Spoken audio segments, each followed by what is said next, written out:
Hello, collective. Wendy Joy here, wishing you love, light, and positivity every day. I figured that I would itemize or bullet point the majority of my experiences, whether they're small or large. They were at one point very traumatic to me, and I had to overcome them.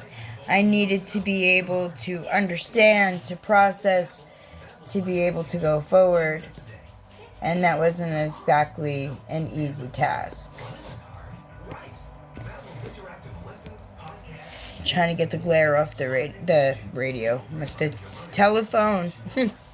Sorry about that, my blunder.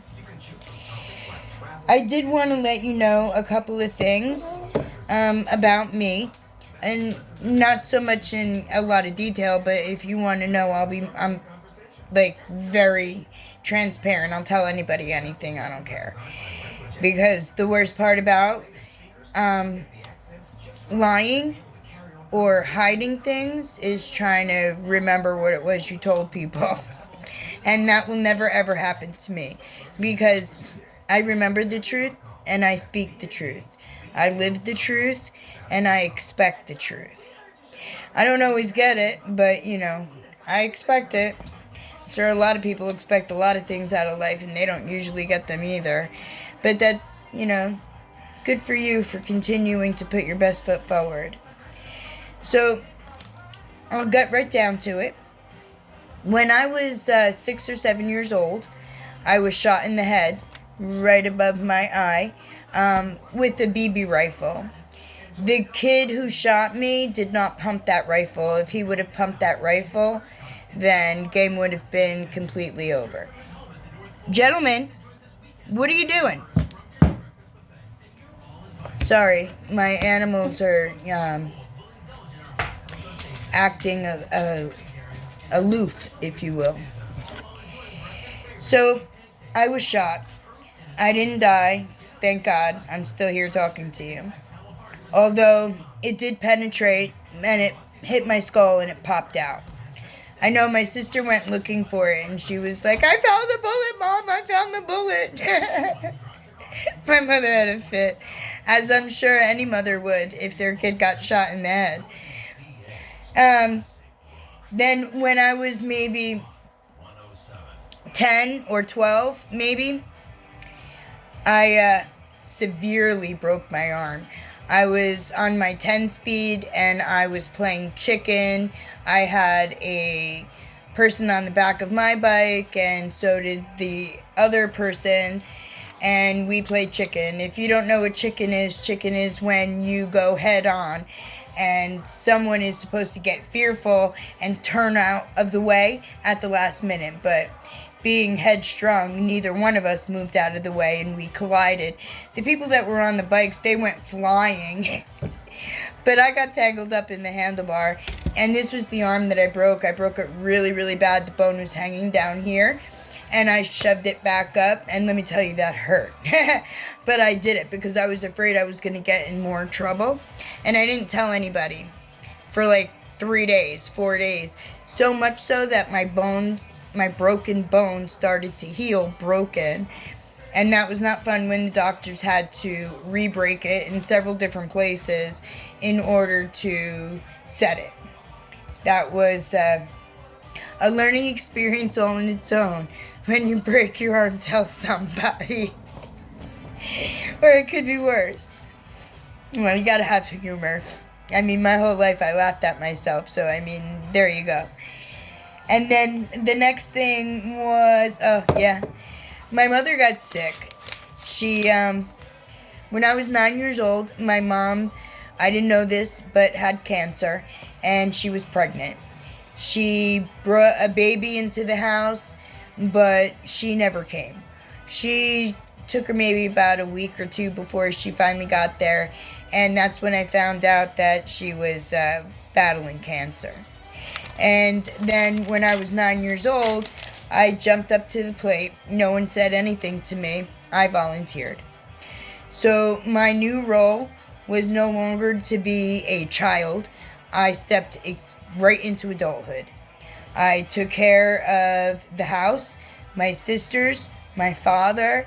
I went to work.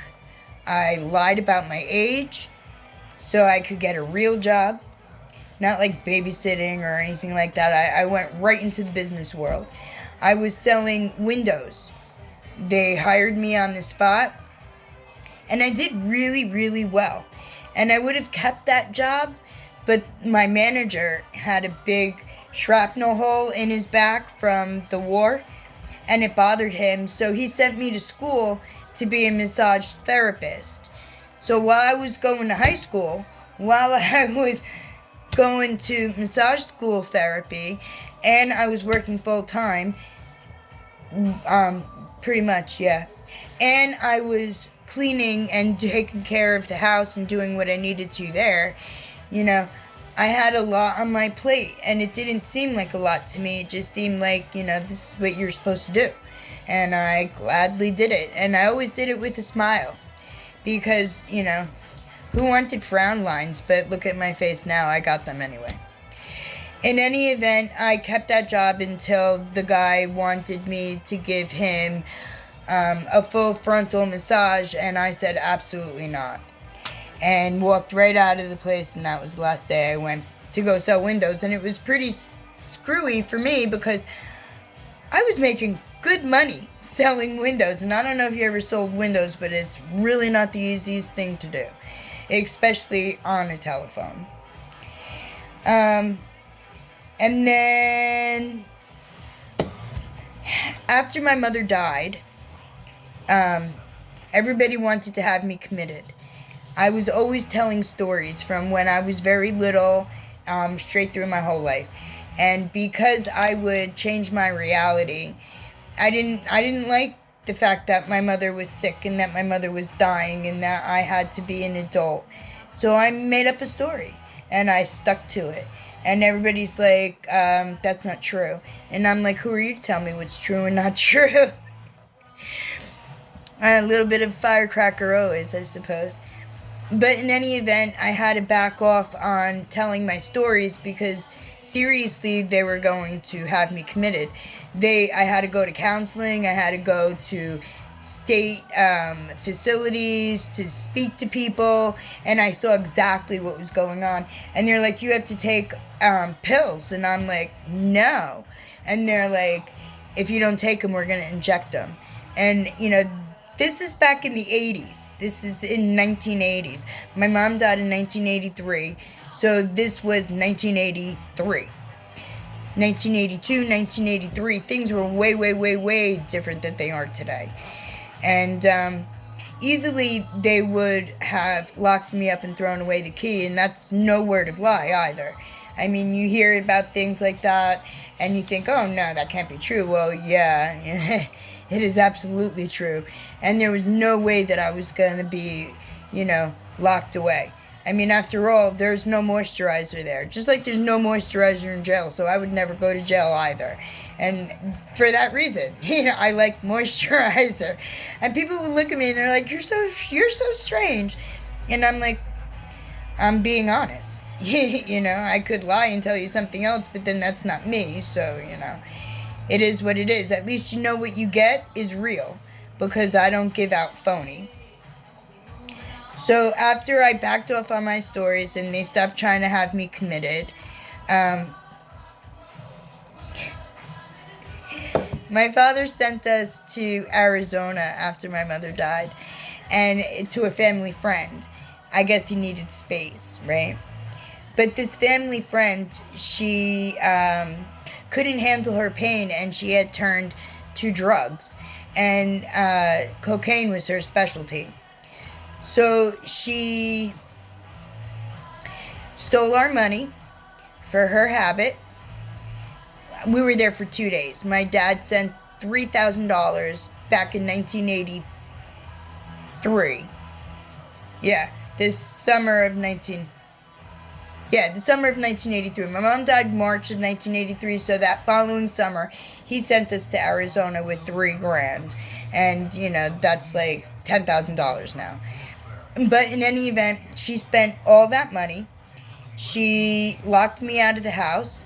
her son was being not so nice to my baby sister, who was 5 years old at the time, and I just didn't dig it at all, not at all.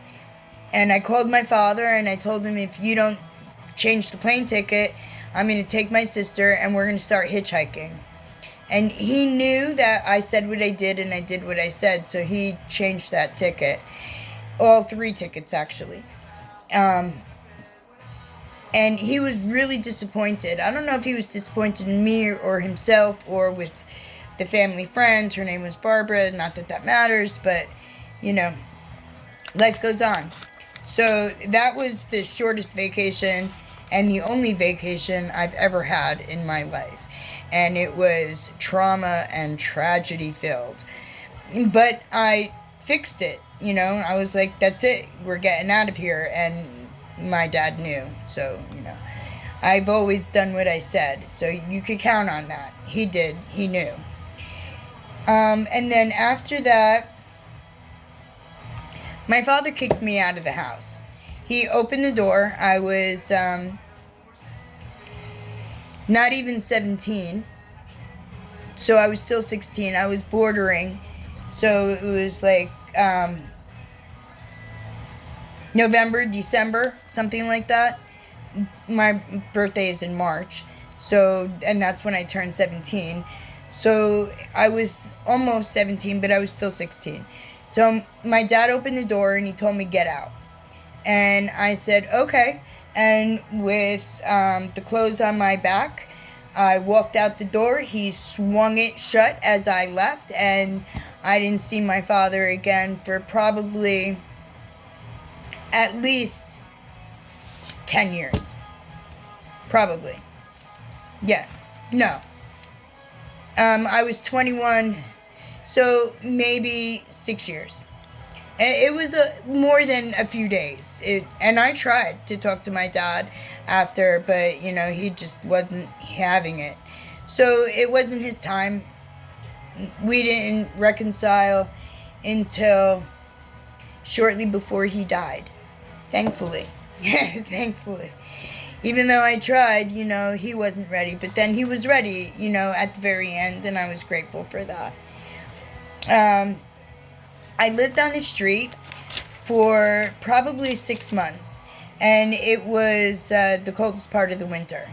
And I did it with a jacket, a hat, gloves, and whatever clothes I had.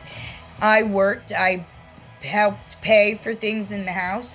And I left everything behind. I didn't take not one thing with me, except whatever was on my back that specific day.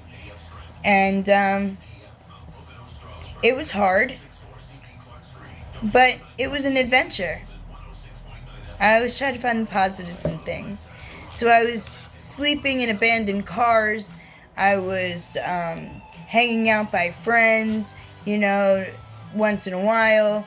You never wanted to abuse, you know, anything, so you didn't do it more than you should, you know, so maybe once or twice. And that was my life. And yes, I still went to school, and I still went to work, and I still did everything I was supposed to do. And that was another reason why I stopped telling stories, because I was on the street now. And everybody knew it. And nobody really said, well, you shouldn't be on the street, you know, come here. Except one person. And that was the worst person in the world to be involved with. But, you know, do you want to be on the street or do you want to be in the house? So my sister had introduced me to a guy named John. And I knew he had issues. I absolutely knew he had issues. But at that point, you know, I was helping people with their issues. Like, without even thinking about what I was doing, you know. People would be, you know, help me. And I'm, okay, talk to me. Tell me what's going on. You know, and this was before I realized that I was able to read energy. You know, I always knew I could read energy. But I didn't understand I was reading energy at that point. I wasn't more than 17 years old. And it never occurred to me. You know what I'm saying? Because, like, that part of life was omitted from me. So, in any event, I figured out pretty fast after the fact what his actual true nature was. He did things that he shouldn't have done. He took things from me. He invaded my temple. He forcefully. I said no. He didn't care. I fought. I probably got punched in the face for that. I got punched a lot. You know what I mean? But I also punched back, and that made it even worse because, you know, he was stronger than me. And, you know, it was easy. It's actually easy for anybody to, like, grip me up because I'm just such a tiny little package. I think I'm, like, 5 foot and maybe 95 pounds, you know, and I've always been short, obviously. And I've always been thin, you know. At my heaviest, I think I was 105 pounds. Well, no, when I was pregnant, I think I gained 120 pounds. But, I mean, that was all baby. It wasn't even me. In any event, I got pregnant. So, I didn't think that I should get rid of the baby, even though the baby was formed in force. I looked at it that the universe was giving me another opportunity to right a wrong. You know, fix my life. You know, maybe it would fix his life too. Even though he hurt me, he stole from me, he invaded me, he seeded me, I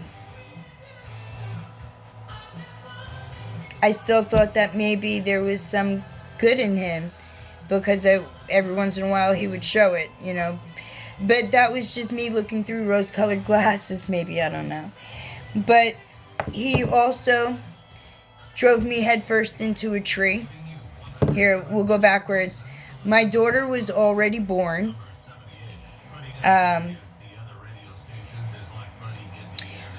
Aside from getting knocked down flights of stairs, pregnant, and hit with bats, because that happened too, after the baby was born, she was born with a port wine stain that wrapped around her leg like a candy cane, and I thought that that was my fault, because I was put in the position of abuse. And even though I shielded my belly as much as I could, you know, it wasn't always a protected thing. And then what made matters even worse, my friend at the time, her mother, offered me a glass of wine while I was still pregnant, and I turned it down. And she cursed me. So here my baby is now being born through section because of complications, and she has this red blotchy mark all over her leg. Now, I was asleep when I had the baby, and I didn't know until I woke up, and I was like, where's my baby? And they're like, well, we have an issue. And I was like, oh, wonderful. In any event, they told me that with the medicine, the knowledge of medicine rather, that they had at the time, and this was 1989, that, you know, she was just colored. She's more than one color. Deal with it. Everything else is fine. I didn't know. Okay. My daughter is special. She's got a really big birthmark. Candy cane. But that was not really the case, because there were complications, but it came later in her life. And then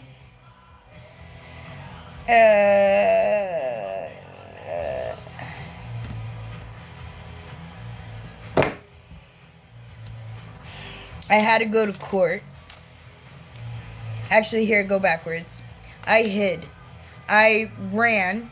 I took my baby and I ran as far and as fast as I could away from this guy. And he followed me. He stalked me. He sent me threatening letters that say I'm gonna come take my daughter. You know, you can't hide from me. I gathered up the kids on the street. So when I fled, I went to South Jersey. And I gathered up the street kids, skinheads, punk rockers, bums, whatever. It didn't matter to me. The more the merrier. You know what? I'll give you solace. I'll give you a place to stay. You have to take care of my daughter and protect us. You have to be the line between whatever's out there and my kid. Whatever happens to me, but you have to protect my kid. And they agreed to do that, and they became lifelong friends, a handful of them. And I was very, very grateful for that. You meet people that come to your life, to your rescue, and you hold on to them for an entire lifetime, you are certainly blessed. Then the right people came to you. Finally, this guy went to jail for crimes that he committed not to me or to my daughter, although he committed a whole bunch of them. They were not provable because this was all before they changed the domestic abuse law. So whatever happened within a family stayed within that family. So the cops came right to your door and told you, stuff a sock in her mouth, keep her shut, keep her quiet. You know what I mean? If you're going to beat her, make sure she can't scream. Have a good day. And that's what it was. And I knew this. I grew up this way. This was everything. Nothing was different. It was all the way that it was. Everywhere. Up until, I think, 95, maybe.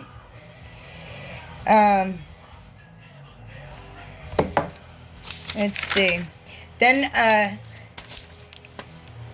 my other sister introduced me to this next guy. And his name, ironically was John too. And he showed me that, there was hope. It was like he didn't mind being around me, actually kind of enjoyed it. And he really did gravitate towards my daughter like glue. She was very scared of everybody because of the trauma that she had endured because of her biological father. But John was the only person that my daughter would go to. So if my daughter's going to go to this person, then maybe I should give them more than half a chance. So I did. I ended up spending a long time with this guy, even though our relationship was over probably 10 years after. Yeah. So 10 years after I met him, that's when our relationship ended. When he met another person and made a family with them while he was still with me. Except we slept in separate rooms. I didn't want to take my children's dad away from them because it wasn't their fault that he was no longer interested in me. So you do what you do for the betterment of people that you love, I suppose. So if you ever found yourself in that position, you're not alone. And then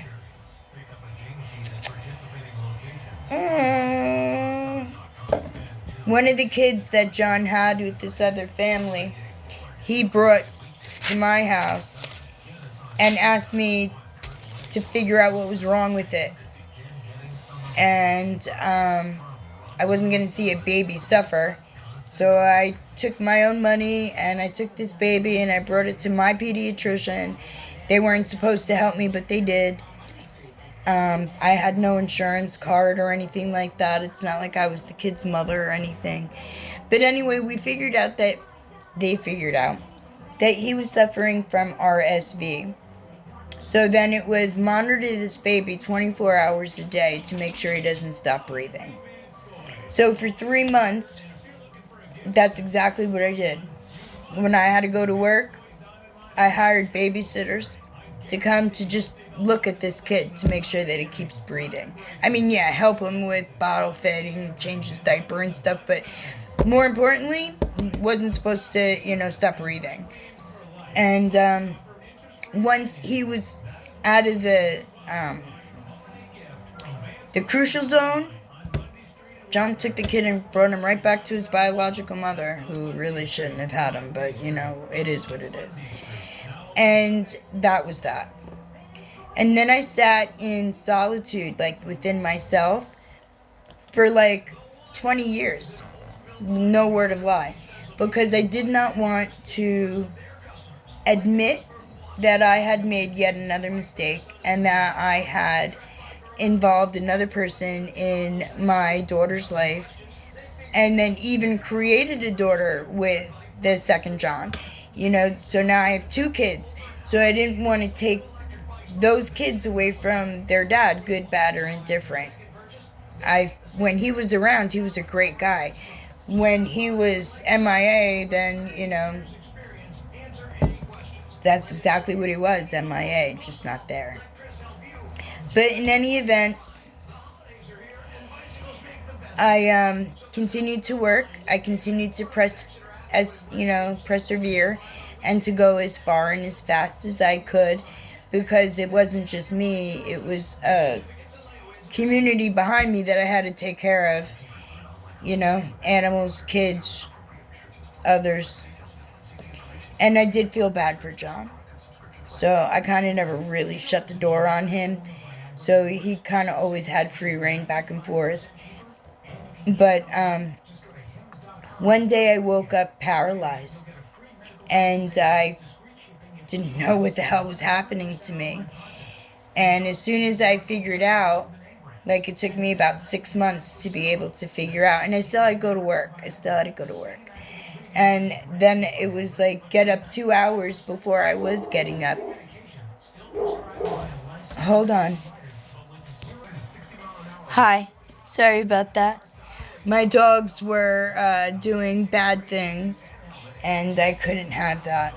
I just had brand new windows put in my house, and the one dog, it's a bay window, whatever. It's got a bench you can sit in. The dog likes to stand in that window, and I'm like, get the hell out of there, because he doesn't have a job. And those windows cost me $10,000. I'm like, what are you gonna do when you break it? It's not under warranty. And the dog just looks at me and I'm like, no. I know, I'm just being silly. So after I woke up paralyzed, and 6 months later, I found out that doctors said, that I had multiple sclerosis.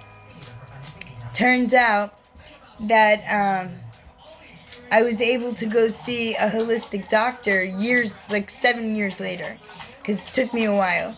And the only reason I did is because I came into a little bit of cash, because there was no insurance for a holistic doctor. It was all cash. And it was $600 a visit. Yeah. And then plus medication. Well, not medication, herbal treatment. So in any event, I went there for 9 months. And 3 months, I was parasite free. So, I had parasites. I was parasite free. And then I was toxic free. All the toxins that the parasites left behind. So now I'm just focusing on retraining my muscles and getting my body back to where it was, and fixing everything in between, because it was killing me from the inside out. It took my leg, it took my arm, it took my eye, it took my back. I mean, I was pretty screwed up. You can ask anybody who saw me. But I kept going to work. I worked every single day. And pretty much, I had no choice. I never had a choice. When I was diagnosed with MS, my entire family, one at a time, they all left. Every single one of them. They're still gone. They only call me when they want something. And that's pretty sad. That's extremely sad. But I guess I formed in the ether, in my contract, that I was going to be surrounded by a whole bunch of people that were going to be, at some point or another, less than desirable. And apparently I did all these things for you. Because, yes, I helped me. Yes, I persevered. Yes, I continued. Yes, I never gave up. And helped people along the way. Constantly helping people along the way. My vice. 5-hour energy. I'm like way addicted. But it's good addiction. We'll just look at the vitamin B12, B6, the niacin, and we'll stop there. No worries. We all have to do something, right? If this is the worst thing that I do, I'm doing pretty good. I know that I have done everything pretty much and anything. I know that I will do anything at least once, providing I dig it. If I don't dig it, I won't do it. So yes, I have experimented with a lot of different things. The one thing that always stuck was cannabis. And I'm not afraid to say that it is my best friend. And then I was introduced to CBD oil. The sister of my best friend. I eat CBD oil every single day still. It has excellent properties. And when my hour is the darkest and I need to force a smile, that's when I look towards nature to replenish me of my lost energy, to give me back what I was lacking so that I could be more full, happy, thriving. Those are pretty much the bullet points of my life. A lot of things happened in between. I mean, I left a whole lot of stuff out, but that's pretty much the biggest thing. And if you find yourself in any type of position where you may be feeling some of, or then please give me a call. We'll talk. It may not be an easy road, but I certainly promise you it'll be a rewarding road. Paradise is at the end. Give me a shout. Let me know where you stand. If there's anything I can help you with, anything you might relate to. Blessed be my family.